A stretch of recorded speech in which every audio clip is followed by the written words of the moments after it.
Hey guys, welcome back to my YouTube channel. In this video, I will explain you I2C protocol in detail. Let's get started. Few key points related to it. First of all, what it stands for? It stands for Inter-Integrated Circuit, IIC, and I is appearing two times, that's why it is called I2C. Next, it allows multiple peripherals and one or more than one controller.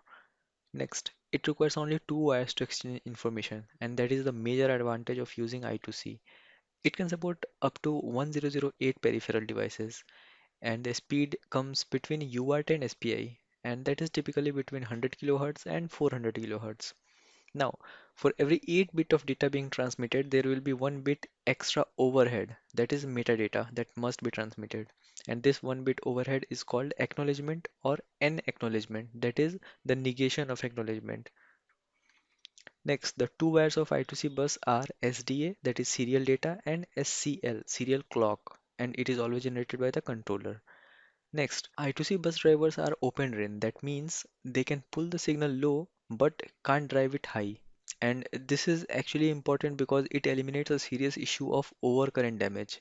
And this overcurrent damage happens when one device try to pull the line low and another one try to pull it high. So it creates a short circuit. And this is prevented because they are open drain. They cannot pull the signal high. They can only pull it low. Next, we provide high signal using pull-up resistors in I2C, and this will be the typical diagram how we connect the pull-up resistors. This will be the level high. Next is data transmission. So messages are broken into two types of frame, address frame and data frame. The address frame is the controller indicates the peripheral to which data is sent. That is called address frame. And the data frame, the 8-bit data packets are passed. If the data is large, then it will be broken down into 8-bit data packets and then they will be passed. Next, data is placed on the SDA line after SCL goes low and is sampled after SCL goes high. This is the mechanism of data transmission in I2C. Next, if there are more than one controller, then whichever pulls the SDA low first takes the ownership. Then after address frame is sent, data begins to be transmitted. This will get clear after I explain you using a block diagram in the next slide.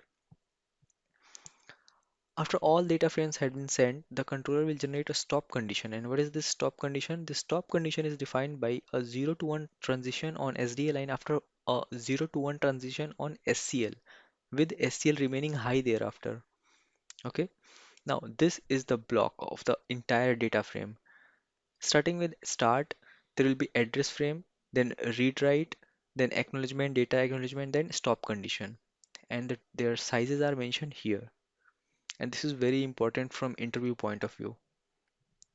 And these three blocks combined together corresponds to the address frame, and these two corresponds to the data frame.